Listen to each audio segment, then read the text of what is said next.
What are we even doing here? Island Creek oysters, Sungold Mack pack, Atlantic mackerel and olive oil and Sungold cherry tomato sauce, caught and canned in the USA, huh? Yeah, this is what they're doing. They got a cannery out in New Bedford, Mass. Very cool, very cool. I'll be honest with you, like straight up front, I'm pretty excited for this, and I don't think they're making a big enough deal about it being like canned in the US. They're selling this for $11 on their website, and I feel like if you're the type of dweeb that's all over an $11 can of mackerel, you want to be told a story, right? But you know, yeah, I've been all over the box, and they don't make a big thing out of it. They've got this guy on here. He's called Brad Leone, I guess, right? He's some kind of, does he have a YouTube channel? I don't know. He's like a celebrity chef or something like that. But it's kind of a cute color scheme they have here. Some little drawings they've got. It's hard for me to tell what the process is here, because like, you see what I mean? It looks like there's some kind of like weird digital stuff that's happening around the edges, but whatever. That's not what I'm here for. Let's look at the back. Nice picture of a mackerel snuggling a tomato. Atlantic mackerel, tomato, leek, EVOO, peppers, shallot, soy sauce, garlic, miso paste. So there's a lot in here. I'm really pumped about it. Yeah, I'm really pumped about it. Let's open this thing up, right? Yeah. Okay, looks good. I picked this plate because I thought like it would go with the box, but now I've thrown the box over my shoulder. Oh, wow. So I forgot to kind of speculate on what was gonna, I was wondering, is this just gonna be like everything's, I really got it all over the desk this time. It's like, is the tomatoes gonna be pureed? Am I gonna see little halves of cherry tomatoes? What color is the sauce gonna be? We know it's miso, but like that's kind of at the bottom of the list, so how much are we really looking at? You know what I'm gonna do?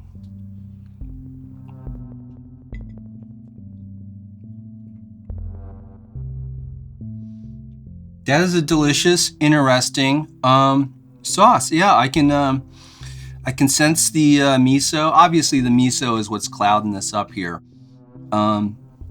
It's mostly tomatoey, but it's nice and earthy, and yeah, like, you know, let's see how it gels with the fish, right? I don't know. What kind of mackerel are we gonna get? I'm glad we're getting what looks like kind of a, well, it's like these same kind of skinless and boneless bits that we get, right? You know, I don't know. I was kind of hoping we get some skin in here, but whatever.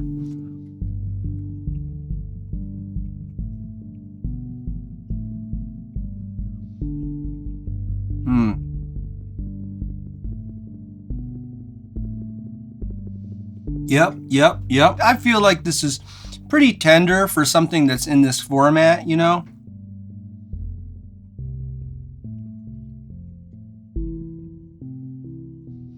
Not too chickeny, but once you start chewing on it, you get to that sort of dry friction that happens inside of your mouth.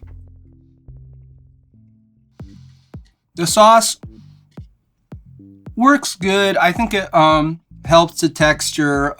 The flavor is not knocking my socks off, you know? It's not like they're doing a dozen different kinds and they can take a bunch of big swings, right? You know? This is kind of, you know, if you're doing one type, then that's like, this is what you're doing instead of just putting it in EVOO, right?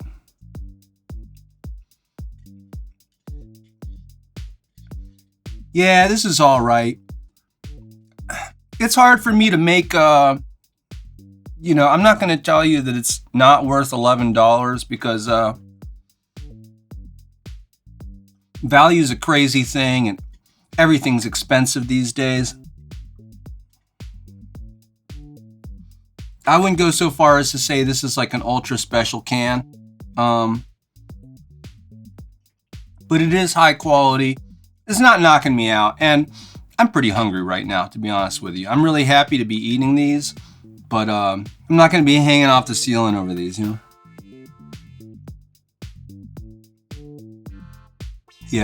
Yeah, really super all right. I mean, I love Island Creek. I visited their like oyster and clam farming operation recently. It was a happy coincidence in my other line of work. So I got to like go out and see how they do it and meet those guys, and they run a super operation. I ate some of their oysters and clams fresh, and they were so delicious. And you know, they take so much pride in what they're doing, and they have a right to. So, you know, just because I'm not on fire over this doesn't mean, you know, you should avoid them, right? And if you love mackerel in this sort of skinless and boneless format, you know, this is definitely worth giving a try, you know, because, you know, you're not going to get you're not going to get a flavor like this coming right out of the can from anywhere else, you know, not even in jolly old England. You know, on the Patreon, I went over to a Wegmans the other day, and I tried to get all their stuff. I wanted to do a big showdown between Trader Joe's and Wegmans, but Wegmans like is out of all their sardines, or at least the one that I went to. So they had this mackerel, skinless and boneless, in EVOO. So I think it's going to be fish shaped just like this, though this is from Thailand, so I don't think it's going to be the same kind of mackerel, but like a lot of these mackerels are pretty similar in my book. Yeah, on the Patreon I'll eat this and we can see what it's like. Yeah. Hope you guys are doing okay. I'm having fun. Got to use my green plate. Thanks for watching. I'll see you next time. Bye. Mr. Odo. Whoa, wait, don't go anywhere. Hey, look at this cat. What a cool animal. Why are we letting it live in my house with me, though? Who knows? Anyway, thanks for watching this video. It's brought to you in part by my Patreon supporters, yes, including brand new Dean's Lister, Tyler, and new fishy freaks, Jack Deanmeister. I feel like Deanmeistering is a profession in need of some regulation. We're truly in the wild west of Deanmeistering right now, if you ask me. Carathor Rogue and Nola. We're just gonna go with those pronunciations on the last two. Okay, thanks again, you guys. See ya.